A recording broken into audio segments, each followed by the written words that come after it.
J'ai trouvé ma fille endormie dans la rue et je me suis figé. Son mari avait vendu leur maison et épousé sa maîtresse des années auparavant, la laissant sans rien. Je l'ai recueillie. Le lendemain, je suis allé à son immeuble.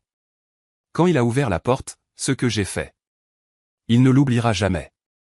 La première fois que je l'ai vu là, allongé par terre comme une ombre de plus dans la ville, j'ai senti quelque chose se briser en moi pour toujours. C'était un vendredi soir, un de ces soirs où le froid vous glace jusqu'aux os, même avec un manteau. Je venais de descendre du bus, les mains encore tremblantes de fatigue du voyage. Je voulais juste rentrer chez moi, me faire un café chaud et me reposer un peu avant de dormir. Je ne m'attendais à rien d'extraordinaire sur ce trajet de 5 pâtés de maison. Mais cette nuit-là, Dieu avait d'autres plans. Je l'ai vue de loin, une forme recroquevillée sur le coin entre deux boîtes en carton. Elle ne bougeait pas. Elle ne parlait pas. Elle ne demandait pas d'aide. Au début, j'ai pensé que c'était juste une autre sans-abri, comme tant d'autres qui peuplent tristement les rues à la tombée de la nuit. Mais quelque chose m'a fait y regarder à 2 fois. Je ne sais pas si c'était ses cheveux, longs, sombres et familiers, ou la façon dont elle avait ses bras repliés contre sa poitrine, comme elle le faisait quand elle était petite et avait froid. Je me suis approché lentement, le cœur battant si fort que je l'entendais dans mes oreilles. Quand je fus à moins de 2 mètres, mon monde s'est effondré. C'était ma fille, ma petite fille, mon sang, allongée dans la rue comme si elle ne valait rien. Oh mon Dieu, ai-je murmuré, sentant mes jambes me lâcher. Sarah, Sarah, qu'est-ce que tu fais ici? Je me suis agenouillé à côté d'elle, bien que mes genoux protestent contre la maladresse de mes mouvements. Son visage était sale, marqué par la poussière de la rue. Sa peau était froide, ses lèvres gercées. Ses vêtements étaient usés et déchirés à plusieurs endroits. Une de ses baskets ne lui appartenait pas, elle semblait trop grande. L'autre n'était qu'un morceau de semelle maintenu par 2 fils. Je lui ai touché l'épaule avec précaution. Mon amour, réveille-toi, s'il te plaît. Elle a ouvert les yeux lentement, comme si elle avait du mal à se souvenir où elle était. Quand son regard s'est posé sur moi, un mélange de surprise, de honte et de soulagement a traversé ses traits. Papa, a-t-elle murmuré d'une voix brisée. Qu'est-ce que tu fais ici? Je ne pouvais pas parler. Ma gorge s'est nouée d'une manière que je n'avais jamais ressentie auparavant. Je l'ai juste prise par les bras et l'ai serrée contre moi. Elle a pleuré contre ma poitrine, faible, épuisée, comme si elle ne l'avait pas fait depuis des années. Mes mains tremblaient pendant que je lui caressais les cheveux, essayant de comprendre comment il était possible que ma fille, la même que j'avais élevée avec tant d'amour, dorme dans la rue comme une étrangère abandonnée par le monde. Lève-toi, chérie, ai-je réussi à dire enfin, d'une voix rauque. On rentre à la maison tout de suite. Tu ne restes pas ici une seconde de plus. Elle tremblait en essayant de se lever. Nous avons dû le faire petit à petit, en s'appuyant sur moi comme elle le faisait quand elle était petite et avait peur de marcher seule les nuits d'orage. Son corps était si léger que cela m'a inquiété. Depuis combien de temps ne mangeait-elle pas correctement? Combien de nuits avait-elle dormi comme ça, exposée au froid, au danger, à l'indifférence des gens? Papa, a-t-elle répété, presque dans un murmure. Il m'a laissé sans rien. Sa voix s'est brisée en prononçant cette phrase, et j'ai tout compris. Je n'avais pas besoin d'en entendre plus pour savoir de qui elle parlait. Son mari. Le même que je n'avais jamais complètement approuvé. Le même qu'elle avait défendu tant de fois. Le même qui l'avait convaincu que j'étais trop protecteur. Le même qui avait promis de prendre soin d'elle et qui l'avait détruite. Mais ce n'était pas le moment des questions. Ce n'était pas le moment de la culpabilité. C'était le moment de la ramener à la maison et de la protéger. Je l'ai aidée à marcher les quelques pâtés de maison jusqu'à chez moi. Chaque pas semblait peser une tonne. Elle pleurait en silence. Moi aussi, bien que je ne l'ai pas laissé me voir. En entrant, je l'ai enveloppée dans une couverture chaude et l'ai assise sur le canapé. Je lui ai fait une soupe chaude, la même recette que je lui préparais toujours quand elle était malade enfant. Elle a à peine pris quelques cuillerées avant de s'endormir, vaincue par l'épuisement. Je suis resté à la regarder pendant longtemps. Ma fille, la même qui rêvait autrefois de fonder une famille, était là, abattue, brisée, dépouillée de tout par l'homme qui avait juré de l'aimer. Et puis la rage m'a envahi. Une rage dense, profonde, comme un feu qui grandissait dans ma poitrine, mais aussi une douleur qui me faisait trembler. Pendant que je la regardais dormir, j'ai compris que je ne pouvais pas rester les bras croisés. Pas cette fois, pas après avoir vu ce que j'avais vu. Je devais faire quelque chose. Je devais affronter cet homme. Je devais reprendre ce qu'il lui avait pris. Pendant que je me préparais une tasse de thé pour rester éveillé, mon esprit a commencé à échafauder un plan. Un plan qui n'avait rien à voir avec la violence, mais avec la dignité, avec la justice, avec l'amour paternel, avec tout ce qu'il n'avait jamais eu pour elle. Et tandis que l'horloge sonnait 3 heures du matin, j'ai pris mon téléphone et j'ai cherché l'adresse du nouvel appartement où il vivait avec sa maîtresse. Là, dans un immeuble élégant entouré de luxe qui ne lui appartenait pas, dormait paisiblement l'homme qui avait laissé ma fille dormir dans la rue. Mais avant de continuer, j'aimerais savoir si vous vous êtes abonné à la chaîne et si vous avez aimé la vidéo, cela m'aide à voir que vous me soutenez et que vous appréciez mes histoires. Maintenant, continuons. Cette nuit-là, assis à côté de ma fille pendant qu'elle dormait, j'ai décidé que le lendemain, j'irais le chercher. Je ne savais pas exactement ce que je ferais quand il ouvrirait la porte, mais je savais une chose. Jamais de sa vie il n'oublierait ce qui allait se passer. Quand je me suis réveillé, il était presque 9 heures du matin. J'avais dormi sur la chaise de la salle à manger, la tête posée sur mes bras. Je ne me souvenais pas à quel moment le sommeil m'avait vaincu, je me souvenais de chaque détail de ce que j'avais vu la veille. Ma fille était toujours là, recroquevillée sur le canapé, enveloppée dans la couverture que je lui avais mise, avec une respiration douce et son visage encore marqué par la fatigue. Je me suis approché lentement et je l'ai regardée. Ce morceau de fragilité que je voyais dans son expression ne correspondait pas à la réalité qu'elle avait vécue. Et pendant que je la regardais dormir, une pensée m'a frappé avec la force d'un marteau. Ma fille avait complètement disparu de ma vie depuis 2 ans, et je n'avais jamais imaginé qu'elle était dans cet état. Ça m'a fait mal. Ça m'a transpercé. Ça m'a détruit de l'intérieur. J'ai fait du café en silence, sans faire de bruit pour ne pas la réveiller. Mais pas même 10 minutes ne sont passées avant que je l'entende bouger. Elle s'est assise lentement, comme si son corps était encore lourd. Quand elle a ouvert les yeux et m'a vu, elle a souri, mais c'était ce sourire brisé, comme si elle avait du mal à se souvenir comment faire. « Bonjour, papa » a-t-elle murmuré. Je me suis approché et me suis assis à côté d'elle. Je ne voulais pas la presser, mais je savais qu'elle devait parler. Elle le savait aussi. « Tu veux manger quelque chose » ai-je demandé pour lui donner le temps. Elle a secoué la tête.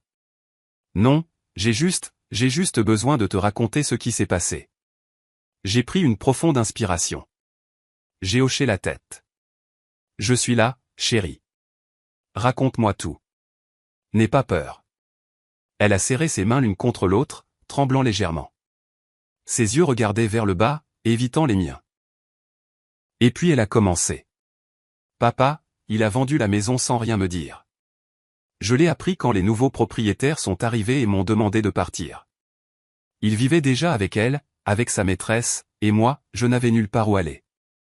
J'ai senti une vague de chaleur parcourir ma poitrine.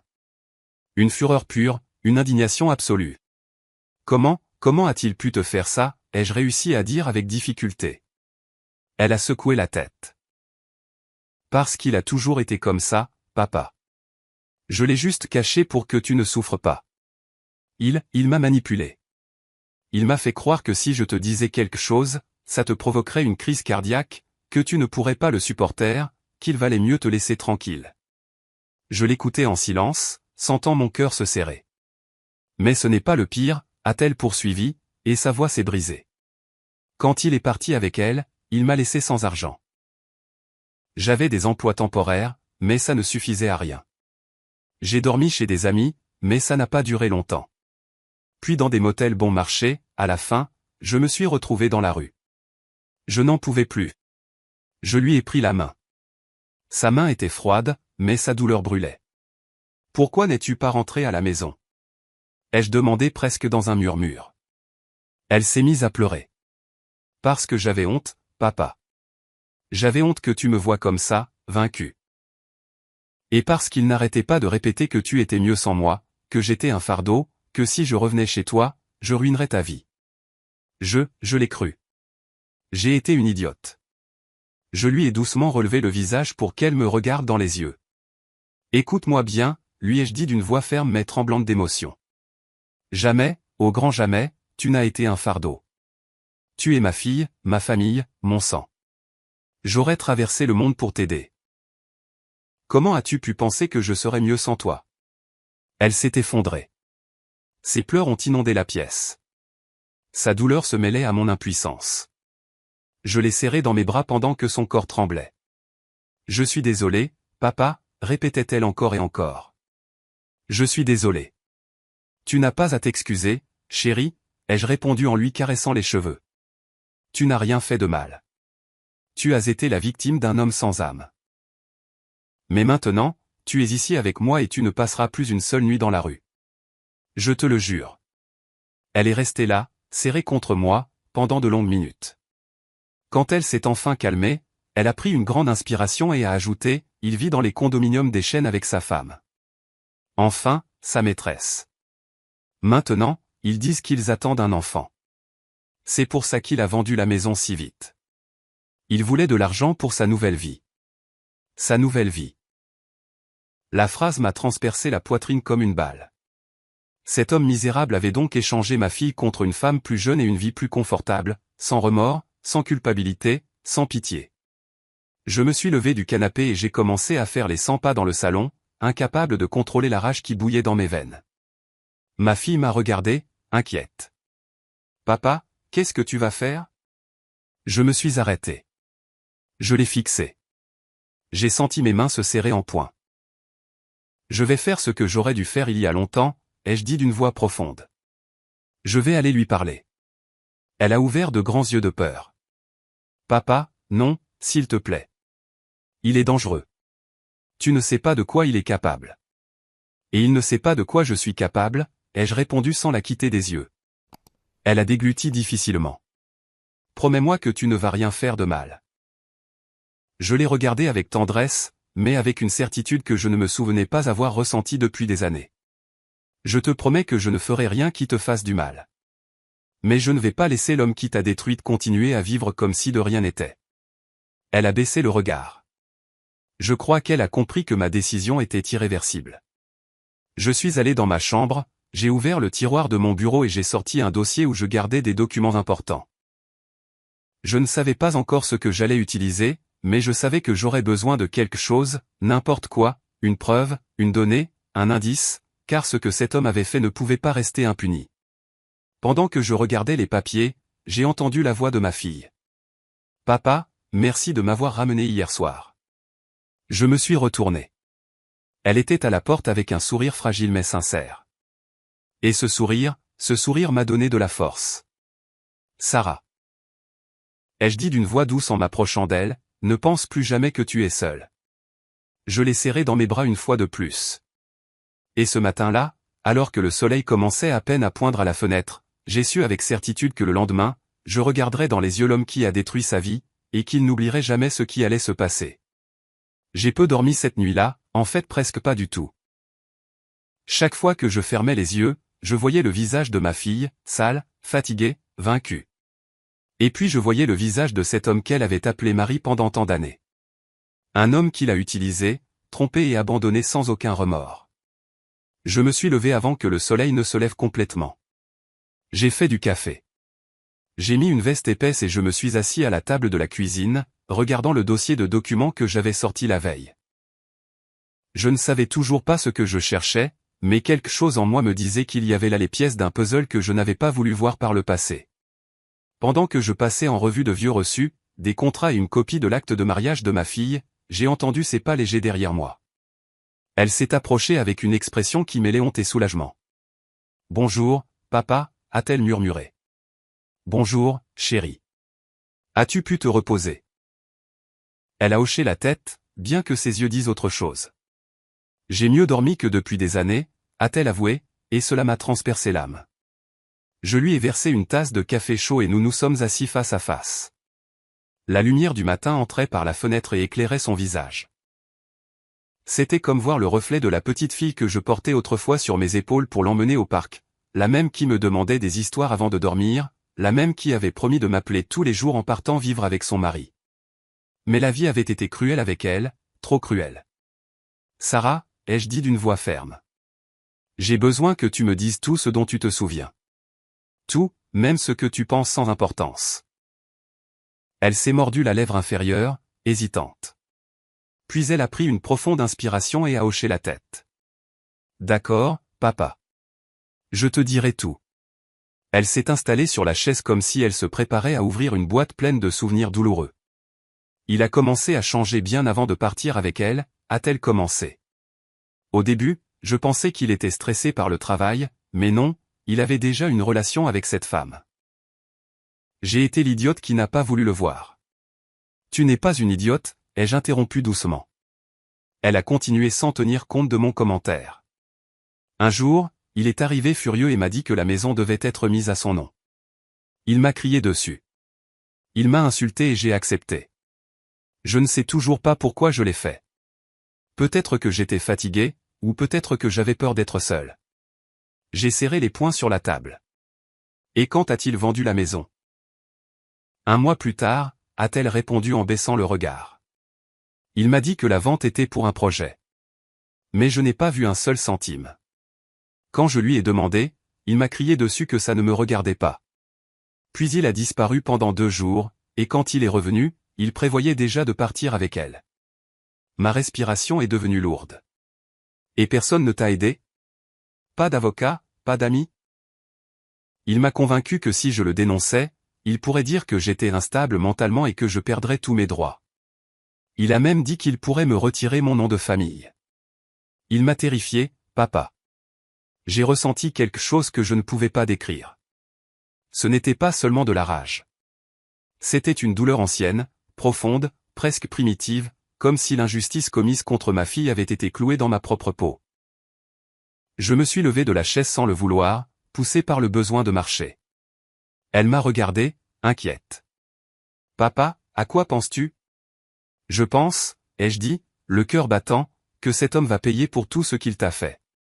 Que je vais le regarder dans les yeux et lui rappeler qui je suis, et que je ne vais pas lui permettre de détruire ta vie à nouveau. Jamais plus. Elle est restée silencieuse. Puis, lentement, elle a parlé. Papa, j'ai peur. Je me suis retourné et l'ai regardé avec tendresse. Tu n'as pas à avoir peur. Pas tant que je suis en vie. Elle s'est levée et m'a serré dans ses bras. Son corps tremblait, le mien aussi. Nous étions 2 âmes blessées essayant de trouver de la force l'une dans l'autre. Quand elle s'est écartée, j'ai pensé qu'elle voulait se reposer, mais elle est allée à son sac et en a sorti une enveloppe froissée et presque déchirée. J'ai trouvé ça il y a longtemps, a-t-elle dit. Il ne sait pas que je l'ai. Je l'ai gardée sans savoir pourquoi, mais peut-être que ça te sera utile. Je l'ai prise dans mes mains. J'ai ouvert l'enveloppe avec précaution. À l'intérieur se trouvaient des copies de mes imprimés, des contrats, des SMS, tous liés à la vente de la maison. Il y avait des mouvements bancaires suspects, des dépôts sur des comptes inconnus, et une chose qui a attiré mon attention. Un message de la maîtresse lui disant « Vends-la maintenant. Nous devons conclure l'affaire pour l'appartement. » J'ai posé mes mains sur la table. J'ai senti que tout s'emboîtait, chaque pièce, chaque tromperie, chaque mensonge. Cet homme n'avait pas seulement abandonné ma fille, il ne l'avait pas seulement manipulée, il ne l'avait pas seulement laissée dans la rue, il l'avait escroquée. Il l'avait dépouillée de tout ce qui lui appartenait. Et en plus, il avait utilisé cet argent pour construire sa nouvelle vie. Je suis resté une longue minute à regarder ces papiers. C'était le début de mon chemin. C'était mon arme. C'était la porte pour détruire ce qu'il avait construit. J'ai rendu les papiers à ma fille et lui ai caressé le visage. Chérie, merci de me faire confiance. Elle a souri faiblement. Qu'est-ce que tu vas faire avec ça, papa? J'ai pris une grande inspiration. Je vais obtenir justice, mais pas par les coups, pas par la violence. Je vais le faire comme il se doit, avec intelligence, avec stratégie et avec calme. J'ai fait un pas vers la fenêtre et j'ai regardé dehors. Aujourd'hui, je n'irai pas encore le voir, ai-je ajouté. Pas tant que je n'aurai pas tout ce dont j'ai besoin. Mais bientôt, très bientôt, il saura ce que c'est que d'affronter un père qui a vu sa fille souffrir. Elle s'est approchée, a posé sa tête sur mon épaule et a murmuré, « Papa, j'ai peur qu'il te fasse du mal. » J'ai souri sans la regarder. « Ne t'inquiète pas. Il ne va pas me toucher. Il ne le pourra pas, mes mains se sont serrées en poing. Le plan était né, un plan qu'il ne verrait jamais venir, un plan qui changerait sa vie pour toujours. J'ai passé la matinée à examiner chaque document que ma fille avait conservé dans cette enveloppe froissée. C'étaient des pièces détachées, des fragments d'un puzzle qui commençaient enfin à montrer une image claire. Mais je savais que si je voulais démasquer cet homme, je ne pouvais pas me contenter de papiers volants et de soupçons. J'avais besoin de preuves solides, de témoins, de détails, et de connaître de près la fausse vie qu'il avait construite en utilisant la souffrance de ma fille.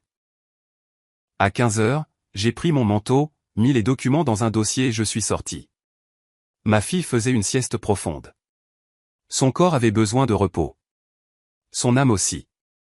Je n'ai pas voulu la réveiller. Je lui ai laissé un mot sur la table. Sarah, je suis sorti régler quelques affaires. Je reviens bientôt. Repose-toi, papa. En marchant vers l'arrêt de bus, j'ai ressenti un mélange d'angoisse et de détermination. Je ne savais pas exactement ce que j'allais trouver au condominium des Chênes. Mais je savais que je ne rentrerais pas chez moi tant que je n'aurais pas assez d'informations pour passer à l'étape suivante. Le trajet fut long. L'immeuble se trouvait dans un quartier élégant de la ville, très loin de là où ma fille et moi vivions. Je me souviens que pendant que le bus avançait, je voyais des maisons chères, des voitures de luxe et des gens avec des sourires de supériorité, comme si la vie n'avait jamais été cruelle avec eux. Je me suis demandé combien de vies mon ex-gendre avait écrasé pour arriver à cet endroit, combien de mensonges il avait raconté, combien de mal il avait causé. Quand je suis descendu du bus, l'immeuble est apparu juste en face de moi. Il était imposant, un bâtiment moderne avec une façade en verre, des jardins impeccables et un portail de sécurité qui ressemblait plus à un mur. Le contraste avec l'endroit où j'avais trouvé ma fille était violent. C'était obscène. C'était insultant. Je me suis dirigé vers l'entrée d'un pas ferme, bien qu'à l'intérieur je portais une mer d'émotions.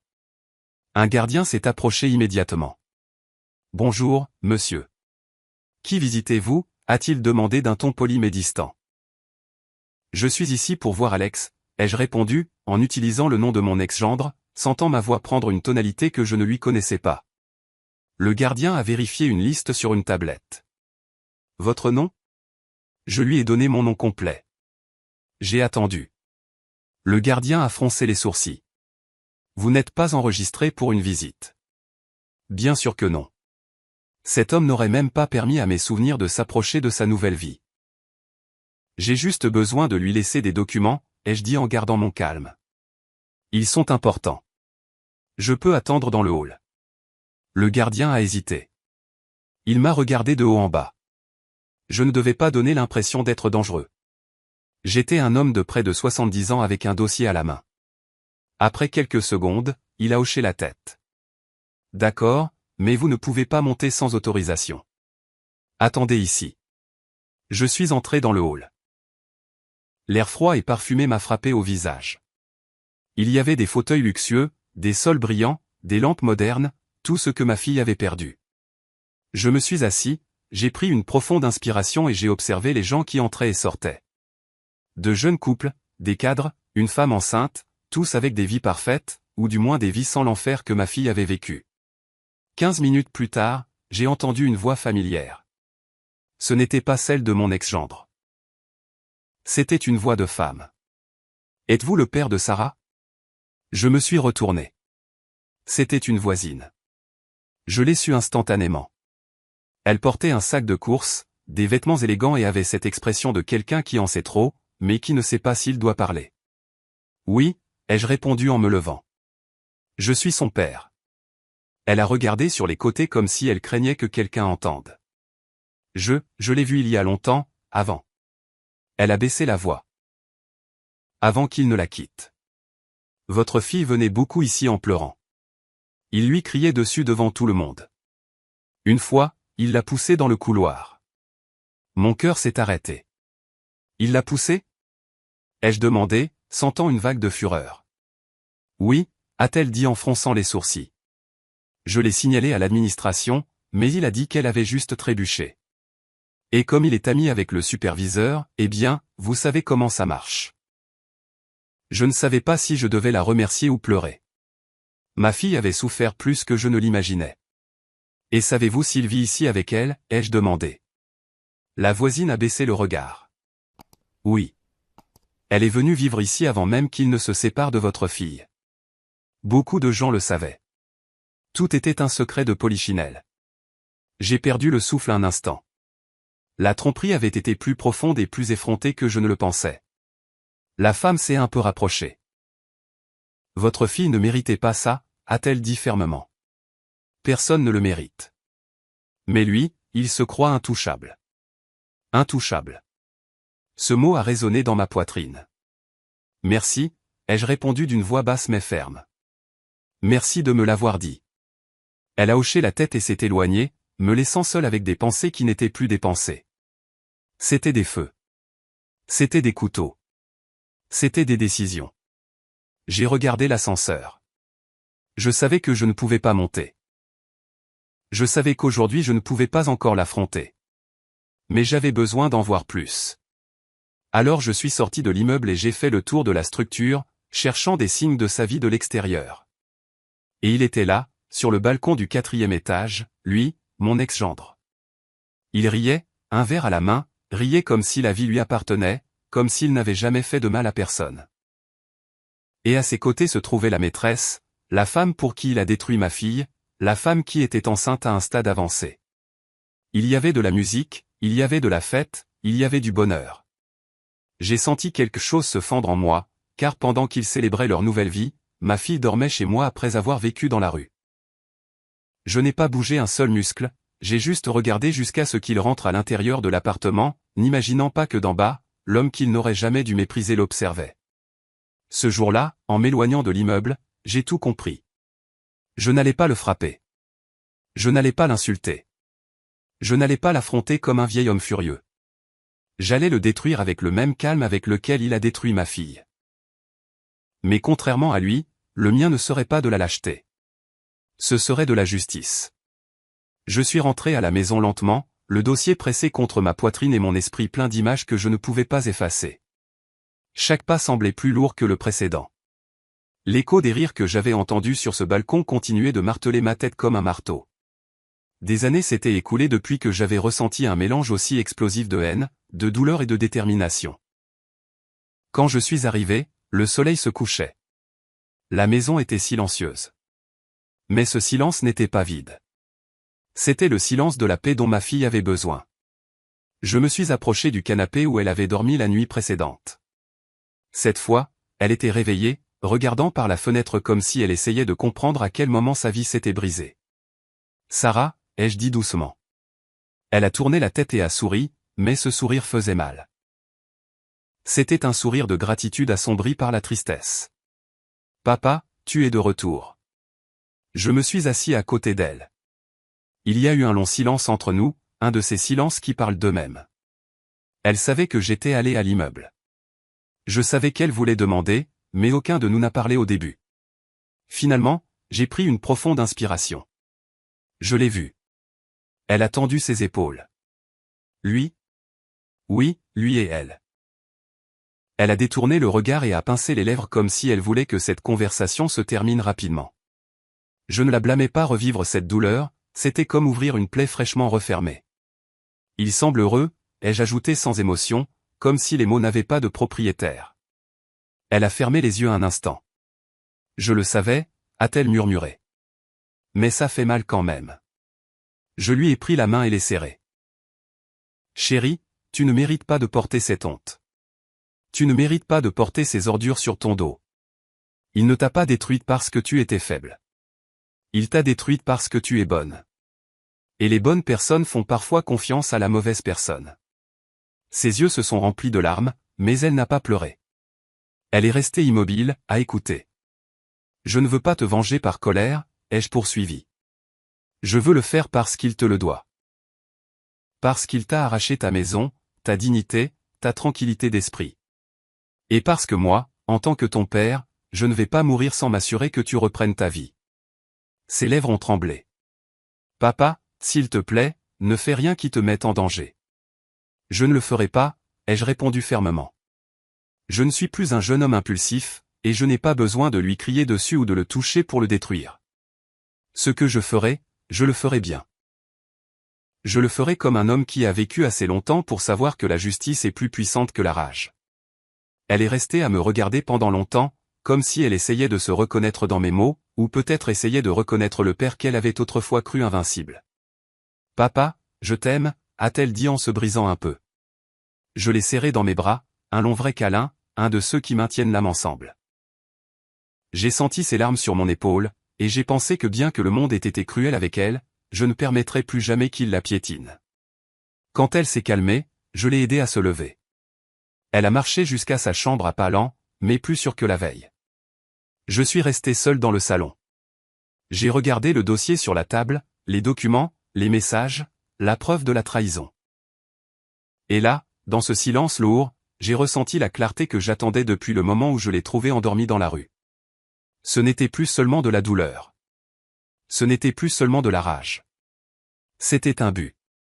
Un but si solide qu'il semblait faire partie de mon propre corps. Je me suis approché de la fenêtre. La nuit était déjà tombée. Les lampadaires illuminaient la solitude de ma maison. J'ai pensé à ma fille dormant en sécurité sous un toit à nouveau. J'ai pensé à l'homme qui l'avait détruite et qui vivait maintenant comme un roi. J'ai pensé à la femme qui l'accompagnait, à sa grossesse, à la vie parfaite qu'ils avaient construite sur des mensonges. Et sans m'en rendre compte, j'ai parlé à voix basse. Demain, je commencerai. Mais avant de continuer, j'aimerais savoir si vous vous êtes abonné à la chaîne et si vous aimez la vidéo. Cela m'aide à voir que vous me soutenez et que vous appréciez mes histoires. Maintenant, continuons. J'ai pris le dossier et je l'ai ouvert une fois de plus. Chaque document était une graine de vérité. Chaque message était une fissure. Chaque signature, chaque date, chaque conversation imprimée était un couteau que je pouvais enfoncer avec une précision chirurgicale. Je n'avais pas besoin de violence. Je n'avais pas besoin de menaces. Je n'avais pas besoin de risquer ma liberté ou mon intégrité. J'avais juste besoin de tout organiser. Et puis j'ai su ce que je devais faire.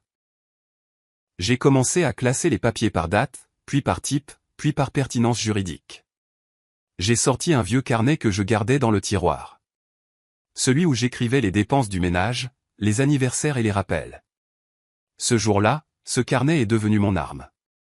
Là, j'ai tracé les premières lignes du plan. Un plan lent, un plan froid, un plan impossible à arrêter une fois qu'il serait lancé. Mon ex-gendre avait un point faible, un qu'il n'avait pas remarqué jusqu'à ce moment. La maîtresse ne savait pas que la maison qu'il a vendue appartenait à ma fille. Elle ne savait pas qu'elle avait été achetée grâce à l'effort mutuel des deux. Et surtout, elle ne savait pas qu'il avait commis une fraude en mettant la propriété à son nom par manipulation émotionnelle et menace. Les murs de cet appartement luxueux étaient construits sur un secret que seul moi pouvais détruire. J'ai fermé le dossier. J'ai respiré profondément. J'ai regardé l'horloge. 22 heures. Ma fille dormait paisiblement dans sa chambre. Moi, par contre, j'étais éveillé, plus éveillé qu'à aucun autre moment de ma vie, car je savais quelque chose avec une certitude absolue. Demain serait le début de la fin pour lui, et le début d'une nouvelle vie pour ma fille. J'ai dormi à peine quelques heures, mais je me suis levé avec une clarté que je n'avais pas ressentie depuis des décennies.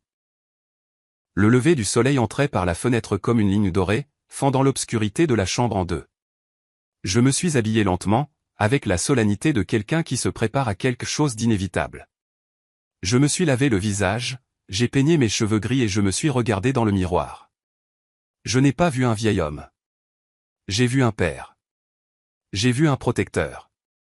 J'ai vu quelqu'un qui en avait assez que la vie lui enlève ce qu'il aimait. J'ai pris le dossier avec les preuves et je l'ai mis dans ma mallette en cuir, celle que j'utilisais il y a de nombreuses années quand je travaillais encore.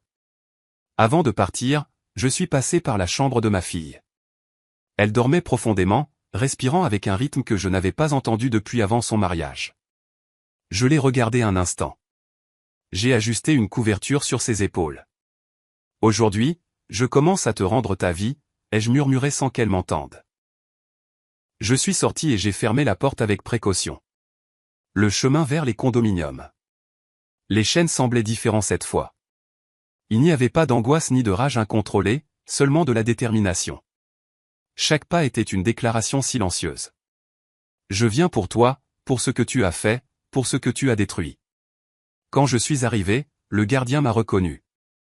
Il a pris une profonde inspiration, comme s'il sentait déjà la tempête que j'apportais avec moi. Bonjour, monsieur. A-t-il dit avec un certain malaise. Je suis ici pour voir Alex, ai-je répondu sans détour. Laissez-moi appeler, a-t-il balbutié. Non, ai-je interrompu en le fixant. N'appelez pas. Je monte. Le gardien a hésité. Il a regardé vers la guérite. Il a regardé vers le bâtiment. Il savait qu'il ne pouvait pas m'arrêter sans causer de problème. Finalement, il a cédé. Il est au 4e étage, appartement 4B. J'ai hoché la tête, stockant l'adresse dans ma mémoire comme si je l'avais attendu toute ma vie. J'ai passé le tourniquet et suis entré dans le hall. L'ascenseur a mis une éternité à s'ouvrir, mais une fois à l'intérieur, le silence métallique a semblé être un préambule solennel. J'ai regardé mon reflet dans les portes. Un homme avec des yeux pleins d'un feu que personne ne pourrait éteindre. Quand les portes se sont ouvertes, le couloir était vide. J'ai avancé lentement, sentant chaque battement de cœur dans ma poitrine, comme un tambour annonçant la bataille. Devant la porte 4B, je me suis arrêté. J'ai respiré. J'ai organisé mes idées. Et j'ai frappé. Au début, il n'y a pas eu de réponse. J'ai frappé à nouveau, plus fort. J'ai entendu des pas familiers, des pas que ma fille a dû entendre des milliers de fois s'approcher d'elle pour lui faire du mal. La porte s'est ouverte slowly, et il était là, mon ex-gendre, plus jeune que moi, physiquement plus fort, plus arrogant que jamais. Il portait des vêtements de sport chers. Il avait un sourire arrogant jusqu'à ce qu'il me voie. Son visage a changé. Le sourire est mort. Ses yeux se sont agrandis avec un mélange de surprise, d'agacement et de peur. Vous, a-t-il craché le mot comme si j'étais une peste. Qu'est-ce que vous faites ici? Je n'ai pas répondu immédiatement. Je l'ai regardé attentivement, sans me presser. Il est devenu mal à l'aise. Vous n'avez rien à faire chez moi, a-t-il ajouté en essayant de retrouver son ton de supériorité. Je suis venu vous parler, ai-je dit enfin. Et je ne partirai pas tant que je ne l'aurai pas fait. Il a laissé échapper un rire court et nerveux. Parler de quoi? De votre fille? Elle a cherché ce qui lui est arrivé. Je ne vais pas être responsable d'une femme inutile incapable de subvenir à ses besoins. Là, je l'ai senti. Mon estomac s'est retourné. Mon sang a bouilli, mais je n'ai pas élevé la voix. Je n'ai pas avancé. Je ne l'ai pas touché. J'ai juste pris une profonde inspiration. Je vais le répéter une seule fois, ai-je dit avec un calme glacial. Parlez de ma fille avec respect ou ce sera pire pour vous. Il a froncé les sourcils. Pire? Vous me menacez, vieil homme? Non, ai-je répondu en le regardant dans les yeux. Une menace, c'est dire quelque chose qui pourrait arriver. Je ne travaille pas avec des pourrais. Je travaille avec des faits. Il a ri à nouveau, cette fois plus fort. Et qu'est-ce que vous allez faire? Me frapper? Appeler la police? Dire au monde que votre fille est une ratée? C'est à ce moment précis que j'ai compris pourquoi ma fille s'était brisée, pourquoi elle était tombée si bas, pourquoi elle avait eu peur de rentrer à la maison. Cet homme n'avait pas d'âme. Laissez-moi entrer, ai-je ordonné. Non. Alors je parlerai ici, ai-je répondu en soulevant un peu la mallette. Ses yeux se sont fixés dessus. La peur est revenue. Qu'est-ce que vous avez là-dedans? Ce qui devrait vous inquiéter, ai-je répondu. Des preuves, des documents, des messages, des transactions illicites, des conversations avec votre maîtresse avant de quitter ma fille, et le plus intéressant, la preuve que vous avez commis une fraude avec la vente de la maison, une propriété qui légalement n'aurait jamais dû être à votre nom. Il a pâli. Je l'ai vu déglutir difficilement. Je l'ai vu vaciller une seconde. Vous ne savez pas de quoi vous parlez, a-t-il balbutié en reculant d'un pas, non, ai-je souri légèrement. Je sais tout et ce que je ne sais pas, je le découvrirai. Aujourd'hui, je suis venu vous avertir. Demain, je n'avertirai plus. Il respirait vite. Il a regardé nerveusement à l'intérieur de l'appartement. Quelqu'un bougeait dans la cuisine. La maîtresse. Alors j'ai su qu'il ne voulait pas qu'elle entende. Écoutez bien, ai-je dit en me penchant juste un peu vers lui. Ma fille a dormi dans la rue, seule, affamée, brisée, pendant que vous jouiez aux riches ici. C'est fini. Vous ne pouvez rien prouver, a-t-il essayé de répondre. Mais sa voix tremblait. Aujourd'hui, je ne viens pas le prouver. Aujourd'hui, je viens vous le dire. Demain sera différent. Il a ouvert la bouche pour dire autre chose, mais il n'a pas pu. Il est resté là, paralysé, regardant l'homme qu'il pensait faible juste parce qu'il avait les cheveux gris. J'ai souri d'un petit sourire contrôlé, dangereux. Profitez de votre journée, Alex. Il vous en reste peu comme celle-ci. Je me suis retourné. J'ai marché vers l'ascenseur. Je n'ai pas regardé en arrière. Je n'en avais pas besoin. J'avais accompli la première partie. Il savait déjà que je l'avais trouvé, et il savait, même s'il ne l'admettrait pas, que cette fois il ne pourrait pas s'échapper. L'ascenseur descendit lentement, et tandis que les lumières du panneau passaient de 4 à 3, puis à 2, je sentis ma respiration se stabiliser à nouveau. Je n'avais pas levé le petit doigt contre lui, mais je l'avais vu trembler. Pour la première fois, Alex comprit que ce n'était plus la main de quelqu'un d'autre qui tremblerait, mais la sienne. La justice, tôt ou tard, arrive, surtout quand un père cesse de se taire. Quand j'ai quitté l'immeuble, le gardien du matin a levé les yeux. Son regard était différent de la veille, un mélange de respect et de surprise. « Tout va bien, monsieur ?» demanda-t-il avec prudence. « Pas encore » ai-je répondu. « Mais bientôt. » Je suis allé à ma voiture et me suis assis sans démarrer le moteur. J'ai sorti le dossier de la mallette et j'ai revu les documents à nouveau. Chaque facture, chaque virement, chaque contrat falsifié, tout s'emboîtait parfaitement. Alex avait toujours été négligent avec l'argent des autres. Il pensait que les lois étaient pour les imbéciles, qu'il n'y aurait jamais de conséquences. Sa plus grande erreur a toujours été son arrogance. J'ai allumé mon téléphone et j'ai vérifié les messages arrivés du cabinet d'avocat. Il travaillait avec une précision chirurgicale. Il avait obtenu une ordonnance préliminaire pour examiner la vente de la maison. De plus, un juge avait accepté d'étudier la possibilité de geler les avoirs d'Alex jusqu'à ce qu'il soit déterminé si la transaction avait été frauduleuse. Un sourire est apparu sur mon visage. Ce n'était pas de la vengeance. C'était de l'équilibre. C'était de la justice. Cependant, avant de poursuivre mon plan, je devais rentrer à la maison. Je voulais m'assurer que ma fille allait bien. Je suis passé par la boulangerie du quartier et j'ai acheté du pain frais, du jus d'orange et quelques fruits qu'elle aimait toujours quand elle était enfant. Ce petit geste m'a donné l'impression que nous récupérions quelque chose de perdu. En entrant, j'ai entendu du bruit dans la cuisine. Je me suis approché lentement.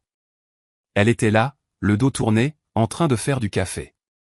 Quand elle s'est retournée et m'a vu, son visage s'est illuminé. « Papa, je pensais que tu dormais encore. » a-t-elle dit avec un sourire timide. Je suis sorti tôt. Il y avait des choses à régler, ai-je répondu en posant le sac sur la table. Elle est venue me serrer dans ses bras. Sa peau sentait le savon et son étreinte tremblait, mais elle était sincère. Cette fragilité m'a brisé l'âme.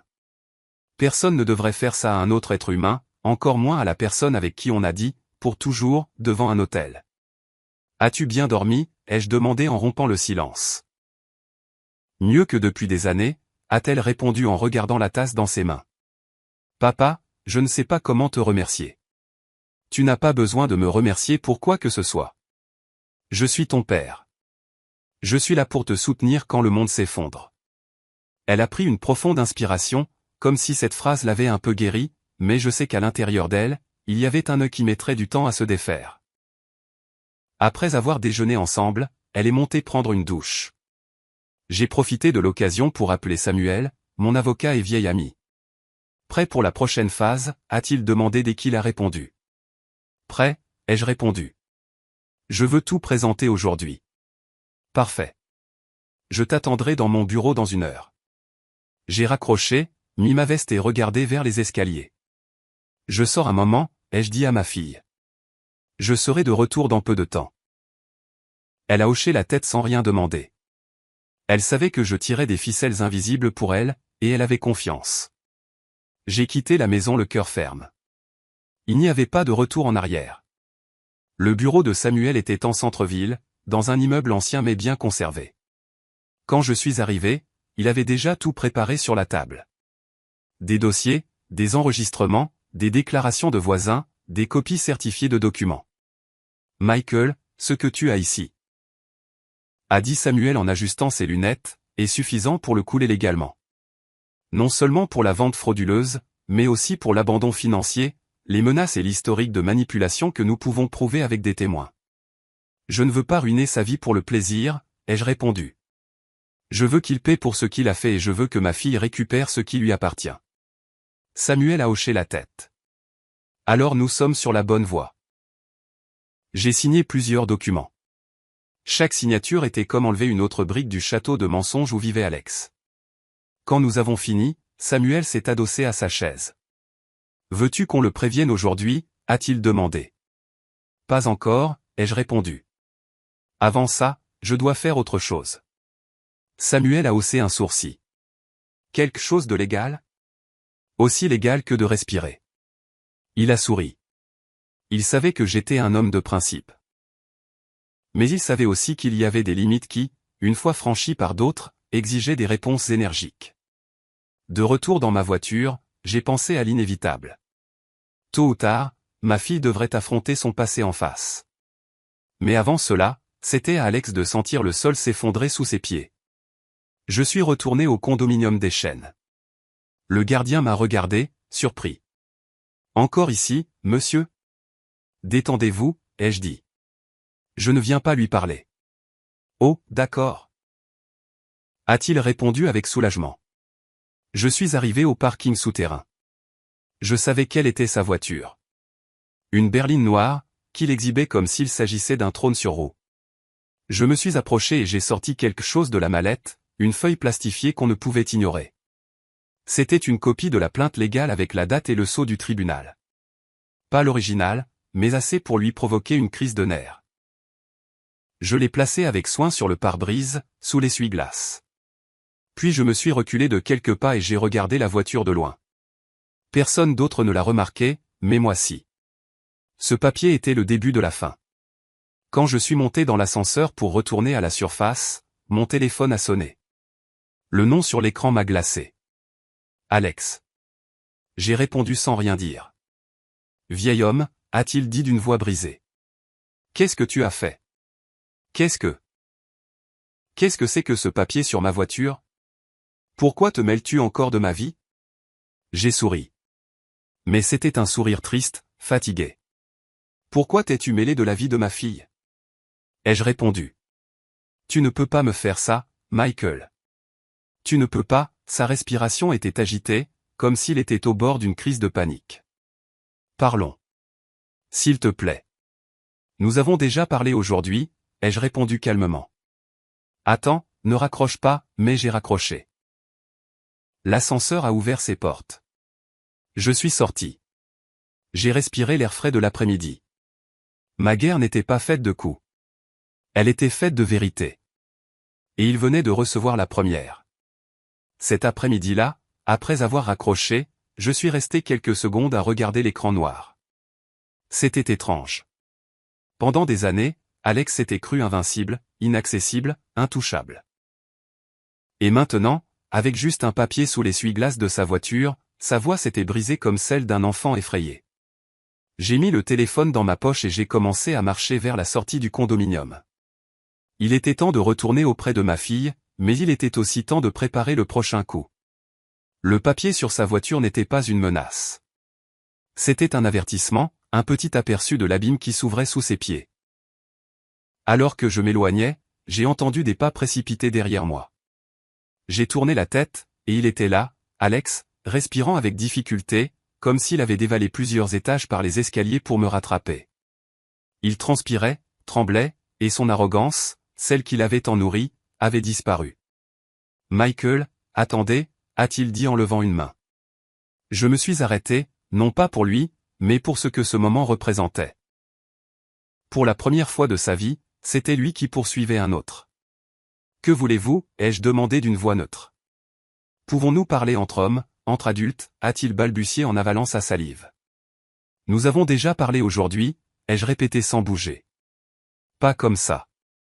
Pas avec ce papier. Qu'est-ce que c'est? Quel genre de mensonge inventez-vous? » J'ai sorti la mallette et, sans l'ouvrir complètement, je lui ai laissé entrevoir le bord des documents à l'intérieur. Rien que vous n'ayez vous-même provoqué. Alex a reculé, son visage contracté par un mélange de fureur et de peur. « Vous ne pouvez pas détruire ma vie, » a-t-il dit dans un murmure presque désespéré. « Comme vous avez détruit celle de ma fille, » ai-je répondu en le fixant. « Comme vous l'avez laissée sans abri. Comme vous l'avez abandonnée. Comme vous l'avez poussée. Comme vous l'avez humiliée pour qu'elle ne revienne jamais vers moi. C'est ça que vous voulez qu'on oublie ?» Il a ouvert la bouche mais n'a pas trouvé de réponse, car la vérité l'acculait plus que n'importe quel coup. « C'est du passé », a-t-il tenté de dire en reprenant un peu d'air. « Il faut regarder vers l'avant. » « Vous avez regardé vers l'avant quand vous avez vendu ce qui lui appartenait, » ai-je répondu en faisant un pas vers lui. « Maintenant, ce sera à votre tour de regarder en arrière, sur tout ce que vous avez fait, et cette fois, vous ne pourrez pas vous cacher. » Il s'est tendu. « Michael, j'ai une vie maintenant, un fils en route. Je ne veux pas de problème. » Je n'en voulais pas non plus, ai-je répondu froidement. « Mais vous les avez créés, et la différence entre vous et moi, c'est que j'assume la responsabilité de ce que je fais. » Il est resté silencieux, mais sa respiration trahissait qu'il était au bord de l'effondrement. Cet homme qui avait fait pleurer ma fille tant de fois avait maintenant peur de quelques feuilles de papier. Sans en dire plus, je me suis retourné. Il ne m'a pas suivi. Il n'a pas osé. Sur le chemin du retour, j'ai appelé Samuel.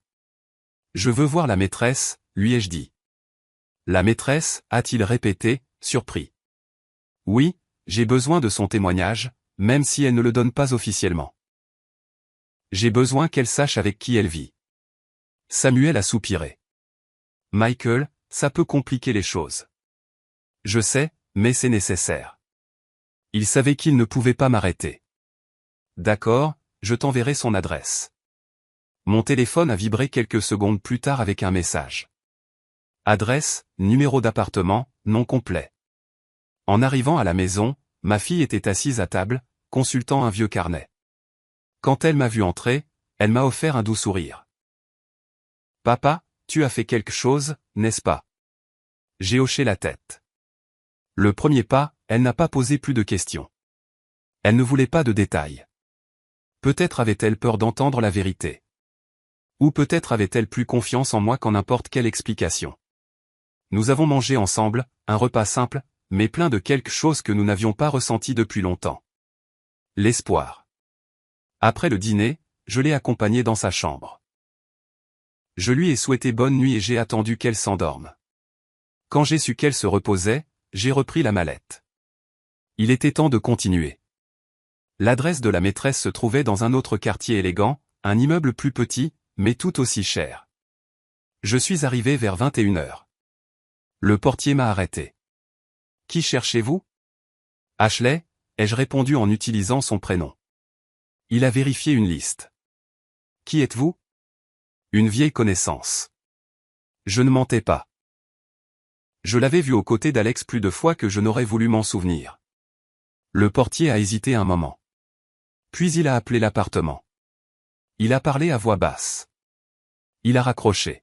« Vous pouvez monter ?» a-t-il dit finalement. Quand j'ai atteint la porte de l'appartement, j'ai entendu une voix féminine de l'autre côté.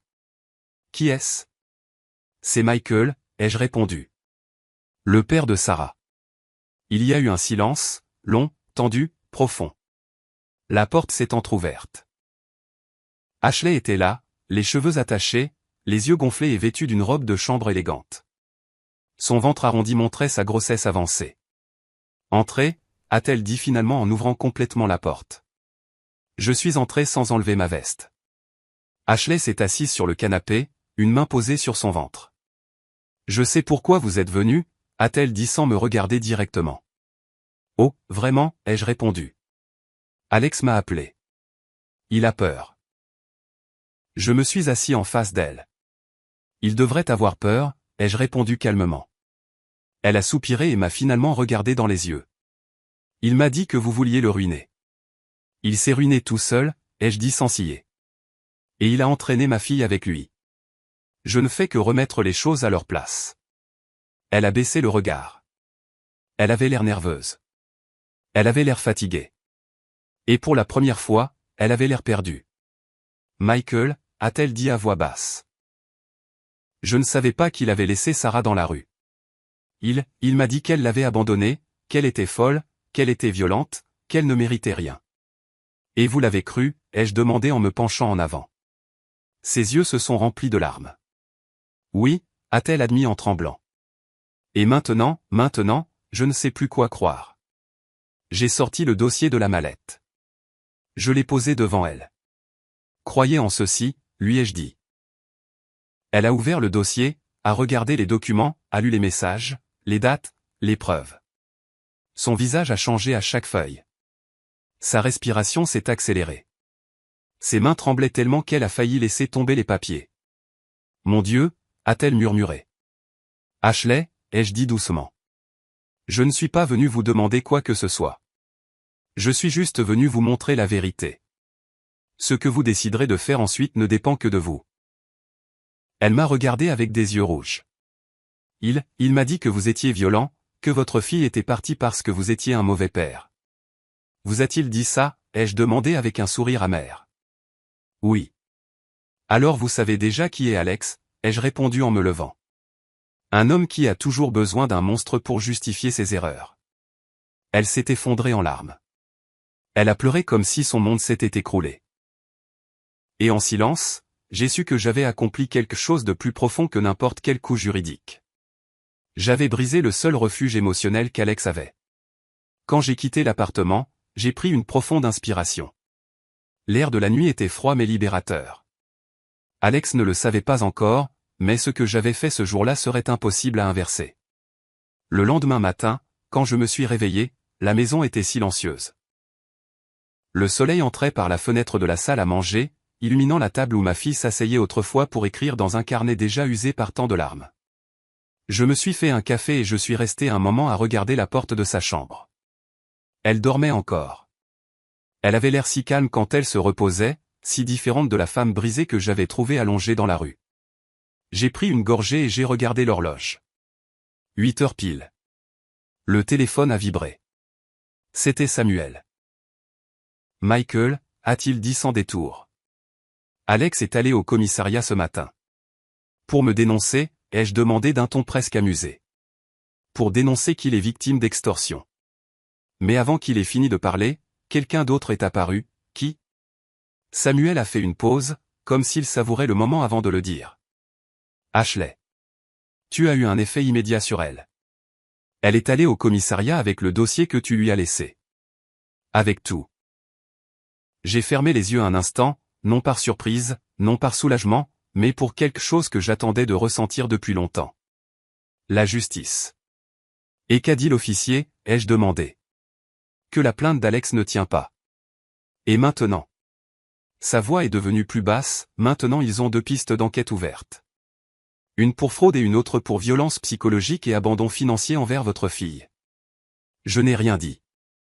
J'ai juste inspiré profondément. Ça ne fait que commencer, a ajouté Samuel. Prépare-toi. Il va t'appeler. Qui l'appelle, ai-je répondu. J'ai raccroché. Pas même 10 minutes ne sont passées avant que le téléphone ne vibre à nouveau. Le nom d'Alex clignotait à l'écran. J'ai répondu. Qu'est-ce que tu as fait, a-t-il crié sans même respirer. Qu'est-ce que tu as raconté à Ashley? Pourquoi as-tu mêlé la police à ça? Je n'ai montré que la vérité, ai-je dit d'une voix calme. Mensonge, a-t-il craché. Tu as tout manipulé. Tu l'as embrouillé. Tu l'as empoisonné. Alex, elle a lu tes messages. Ta propre histoire t'a empoisonné tout seul. Il y a eu un silence tendu. J'ai entendu sa respiration accélérée, presque irrégulière. Ne ruine pas ma vie, a-t-il dit finalement, d'un ton qui frisait la supplication. Tu as ruiné la vie de ma fille, ai-je répondu sans élever la voix. Ce qui t'arrive à partir de maintenant n'est pas mon affaire. Il a frappé quelque chose. Un claquement de porte, un meuble. Je ne sais pas, mais quelque chose s'est cassé. Et je ne parle pas de bois. Michael, nous n'avons rien à nous dire, ai-je répondu, et j'ai raccroché. En milieu de matinée, ma fille est sortie de sa chambre. Ses yeux étaient encore gonflés de fatigue, mais elle avait une sérénité que je n'avais pas vue depuis des années. Bonjour, papa, a-t-elle dit en s'approchant de la table. Bonjour, chérie, ai-je répondu. Elle s'est fait un thé et s'est assise en face de moi. J'ai rêvé de maman, a-t-elle murmuré. Elle m'a dit que tout allait bien se passer, que tu saurais quoi faire. J'ai senti une boule dans ma gorge. Ta mère a toujours été plus sage que moi, ai-je dit. Et elle t'a toujours adoré. Ma fille a souri. Un petit sourire, fragile, mais réel. Papa, a-t-elle murmuré. Il s'est passé quelque chose? J'ai hoché la tête. La police enquête sur Alex. Elle a ouvert de grands yeux de surprise. Vraiment? Oui, ai-je répondu fermement. Et Ashley a apporté des preuves. Ma fille a mis ses mains à sa bouche. Elle sait tout. Maintenant, oui. Ma fille a baissé le regard. Papa, je ne voulais pas ruiner sa vie. Je voulais juste qu'il me laisse vivre en paix. Sarah, ai-je dit doucement en l'appelant par son nom. Il a ruiné sa propre vie. Tu ne fais que récupérer la tienne. Elle a pleuré en silence. Des larmes propres, non de douleur, mais de soulagement. À 17 heures, Samuel est arrivé à la maison. Il a apporté un dossier et un visage sérieux. Michael, a-t-il dit en entrant. Ça avance plus vite que je ne le pensais. Qu'est-il arrivé maintenant? Il s'est assis à table et a ouvert le dossier. Ashley a fait sa déclaration volontaire. Elle a dit qu'Alex lui a menti sur tout ce qui concerne Sarah, qu'il lui a caché la vente de la maison et qu'il l'a manipulée pour l'éloigner de tout contact avec vous et votre fille. Je regardais Samuel attentivement. Et quoi d'autre? Samuel a pris une profonde inspiration. Elle a dit que la nuit dernière, quand elle a vu les preuves que vous lui avez montrées, il l'a menacée. Pas physiquement, mais psychologiquement. Il lui a crié dessus. Il lui a dit que si elle parlait, il s'assurerait qu'elle en subirait les conséquences. J'ai serré les poings. Ce lâche n'a jamais changé. Ashley a clairement indiqué qu'elle craint pour sa sécurité. A poursuivi Samuel, et étant une femme enceinte, cela pèse lourdement dans le rapport. Je suis resté silencieux pendant quelques secondes. J'ai ressenti un mélange de tristesse et de justice froide, comme une balance qui commençait enfin à s'équilibrer. Vont-ils le convoquer, ai-je demandé. Plus que le convoquer, a répondu Samuel en fermant le dossier. Ils l'ont déjà fait. Il doit se présenter demain. Sinon, ils émettront un mandat. J'ai hoché la tête lentement.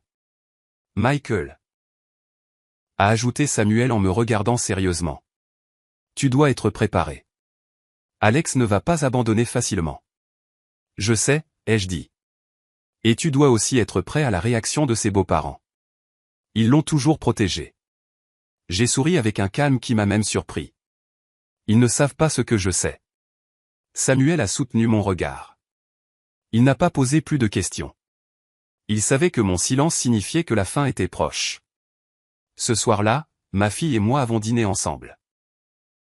La nourriture avait un goût différent, non pas parce qu'il y avait quelque chose de spécial sur la table, mais parce qu'il y avait la paix, quelque chose que je n'avais pas ressenti depuis longtemps. Pendant que nous buvions du café, elle a demandé, « Papa, que va-t-il se passer quand Alex affrontera tout ça ?» Ce qui doit arriver arrivera, ai-je répondu. Elle a hoché la tête, mais a ensuite ajouté, « Et toi, ça va aller ?» Je l'ai regardé avec tendresse. « Chérie, j'ai commencé ça pour toi, et je le finirai pour toi. » Elle s'est levée, a fait le tour de la table et m'a serré fort dans ses bras. Ce furent des secondes éternelles. De celles que l'on garde pour toujours. « Merci, papa, a-t-elle murmuré. « Ne me remercie pas, ai-je répondu. Je ne fais que ce que tout père devrait faire. » Quand elle est allée dormir, je suis resté assis, regardant la fenêtre avec les lumières de la rue se reflétant sur la vitre. Demain serait un jour important, un jour qu'Alex ne pourrait pas éviter, un jour qui changerait le cours de tout. Et tandis que l'horloge avançait, je savais que ce qui allait arriver serait définitif. Je me suis réveillé avant que le réveil ne sonne, non pas parce que j'étais anxieux, mais parce que je savais que je ne pouvais pas accueillir cette journée endormie.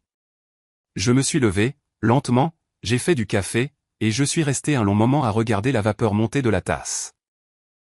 C'était curieux de voir comment, après une vie entière de travail, à élever des enfants, à perdre ma femme et à affronter tant de tempêtes, mon cœur battait aujourd'hui avec un calme étrange, un calme qui n'apparaît que lorsqu'on sait que la vérité est enfin sur le point de triompher. La maison était silencieuse. Ma fille dormait encore. Malgré toute la souffrance des dernières nuits, elle avait enfin réussi à se reposer. Sa respiration depuis le couloir semblait sereine. Cela, plus que toute autre chose, me donnait la force de continuer. À 8h30 précise, Samuel est arrivé.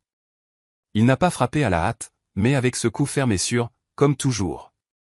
Prêt, a-t-il demandé en entrant. Plus que jamais. Samuel a apporté 2 dossiers, sa mallette et le geste sérieux d'un homme qui connaît les fins difficiles, mais aussi les fins justes. Aujourd'hui, Alex doit se présenter au commissariat, a-t-il dit en se versant un café. Et crois-moi, ce ne sera pas une simple rencontre. J'ai hoché la tête. Et Ashley, ai-je demandé. Elle est là depuis tôt ce matin, a-t-il répondu. Et elle n'est pas seule. Sa mère l'accompagne. Cela m'a surpris. La mère? Samuel a à peine souri. Il semble que la nuit dernière, Ashley lui a parlé, et elle a tout raconté ce qu'elle avait vécu. Ce qu'il lui a dit, ce que tu lui as montré, ce qu'il avait fait à ta fille. L'image m'a frappé durement. Une femme enceinte, jeune, tremblante, avouant qu'elle vivait avec un manipulateur sans s'en rendre compte, et sa mère la tenant, écoutant une histoire qu'aucune mère ne voudrait entendre. Elle veut aussi témoigner, a ajouté Samuel. Elle affirme qu'il y a des mois, elle a vu des signes, mais n'a pas su les interpréter. J'ai poussé un long soupir.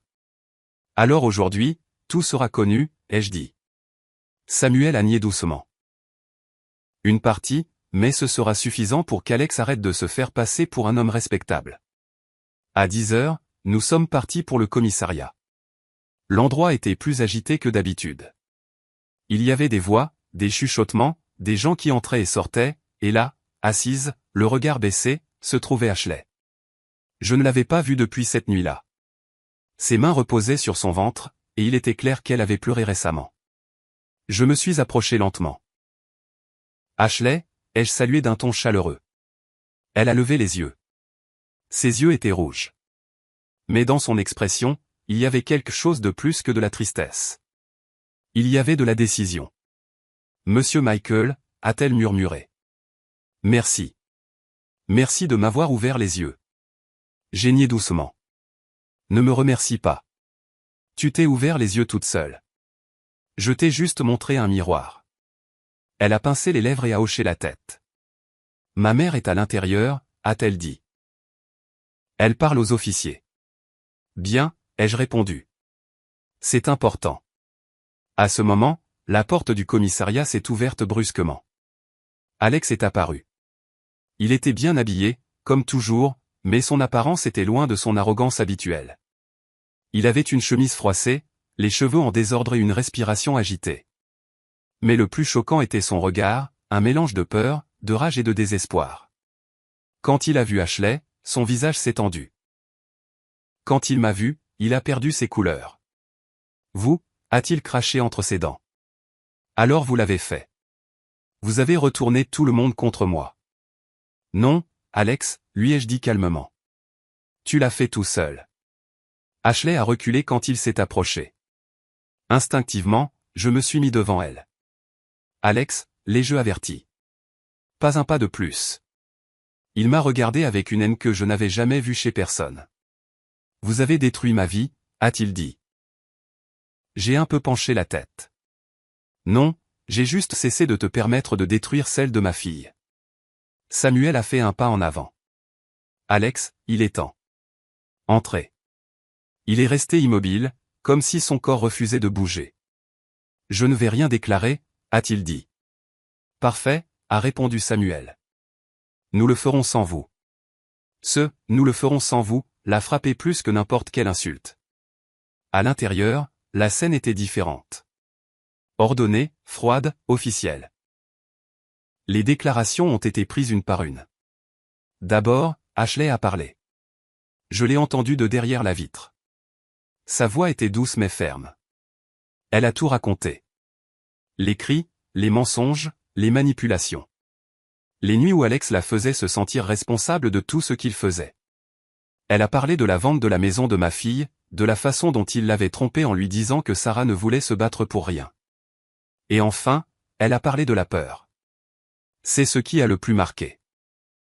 L'officier l'a regardé avec empathie et a noté chaque mot. Puis sa mère a parlé. Sa déclaration était énergique. Ma fille a changé depuis qu'elle est avec lui. Je pensais que c'était la grossesse, mais non, c'était lui. L'officier a terminé la note avec une expression sérieuse. Alex a été appelé ensuite. La pièce est devenue si silencieuse que l'on pouvait entendre le clavier d'un ordinateur à l'autre bout. J'attendais dans le couloir quand soudain la porte s'est ouverte et il est sorti furieux. Ils ont tout inventé, a-t-il crié. Tout. C'est un mensonge. Elle est manipulée par ce vieil homme. Il a montré Samuel, puis moi, puis Ashley. Vous deux, vous avez ruiné ma famille. Alex, a dit Samuel avec un calme forcé. Une famille n'est pas ruinée en montrant la vérité. Elle est ruinée en la cachant. Alex tremblait de la tête aux pieds. Je ne compte pas tout perdre pour une exagération, a-t-il grogné. Tu l'as déjà perdu, ai-je dit doucement. Sa mâchoire s'est crispée. J'ai vu quelque chose dans ses yeux que je n'avais jamais vu auparavant. La certitude qu'il n'y avait pas d'issue. Des heures plus tard, nous sommes rentrés à la maison. Ma fille préparait une soupe. Elle s'est précipitée vers moi. Comment ça s'est passé, a-t-elle demandé. Je l'ai regardée, j'ai pris une profonde inspiration et j'ai posé mes mains sur ses épaules. C'est fini, chérie. Il est acculé. Il ne peut plus te faire de mal. Elle est restée immobile. Puis elle s'est mise à pleurer, mais c'était un cri différent, comme si son corps expulsait des années de douleur tenue. Je l'ai serré dans mes bras. J'ai senti sa tête trembler sur ma poitrine. Papa, pourquoi ai-je mis si longtemps à le quitter, a-t-elle demandé entre deux sanglots. Parce que tu croyais en l'amour, ai-je dit. Et ce n'est pas une erreur. Elle s'est un peu écartée et m'a regardé avec des yeux rouges. Tu penses que je pourrais recommencer? J'ai caressé ses cheveux. Tu le pourras. Tu n'es pas seul. Tu ne le seras plus jamais. Ce soir-là, pendant qu'elle dormait, j'ai reçu un message. C'était Samuel. Michael. Une ordonnance d'éloignement vient d'être émise contre Alex. De plus, ils vont commencer le processus d'enquête formelle. Demain, je t'en dirai plus. Je l'ai lu plusieurs fois. J'ai ressenti un immense soulagement. Non pas parce que je voulais le voir couler, mais parce que pour la première fois depuis des années, ma fille pouvait relever la tête sans crainte. Je me suis versé un whisky. Je me suis assis dans le fauteuil et j'ai soupiré longuement, profondément, libérateurement. Soudain, mon téléphone a de nouveau vibré. C'était un numéro inconnu. J'ai répondu. Silence, puis une voix brisée. Michael? C'était Alex. Je ne veux pas de problème, a-t-il dit. Je veux juste te parler, d'homme à homme. Juste ça. Je suis resté silencieux. Je suis détruit, a-t-il poursuivi. J'ai perdu Ashley. Ma famille ne veut plus me voir. Et maintenant, face à la loi, je ne sais pas quoi faire. Je n'ai pas répondu. Je sais que tu. Sa voix s'est brisée. Tu as raison. J'étais un monstre. Cela m'a surpris. Michael, je veux juste. Il a avalé sa salive. Je veux juste demander pardon.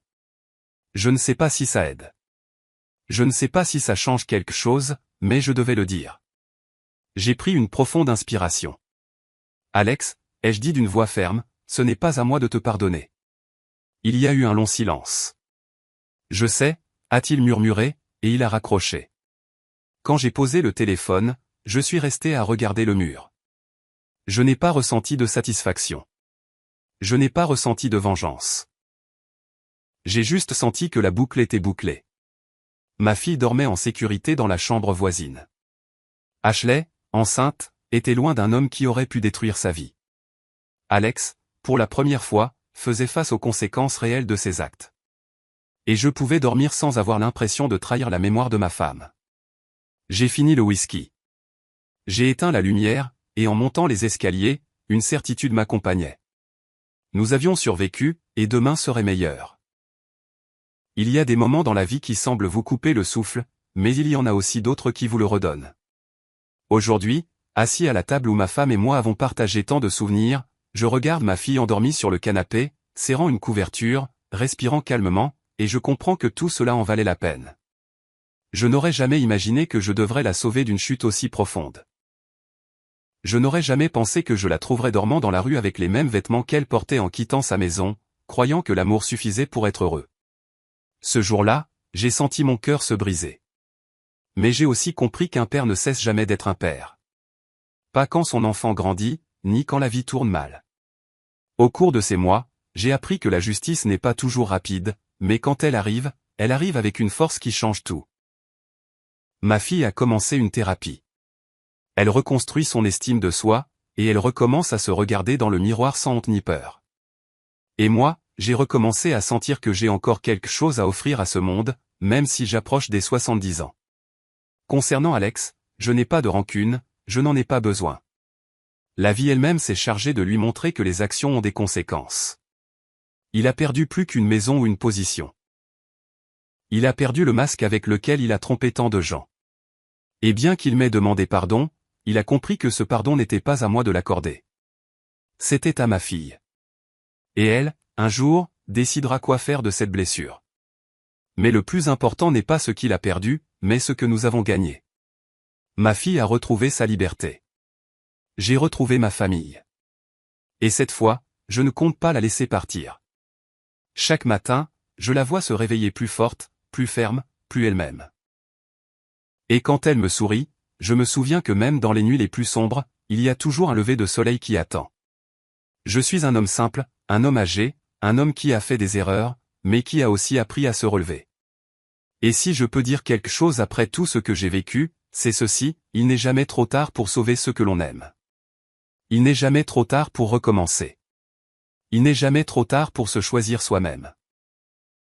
Je suis Michael et c'était mon histoire. Avant de vous dire au revoir, je veux m'adresser à vous qui êtes de l'autre côté de l'écran. Vous êtes-vous abonné à la chaîne? Si cette histoire a touché votre cœur, votre abonnement me montre que vous aimez ce contenu et que vous voulez entendre beaucoup plus d'histoires comme celle-ci. Laissez-moi un j'aime, cela m'aide beaucoup à continuer de créer des histoires qui touchent l'âme.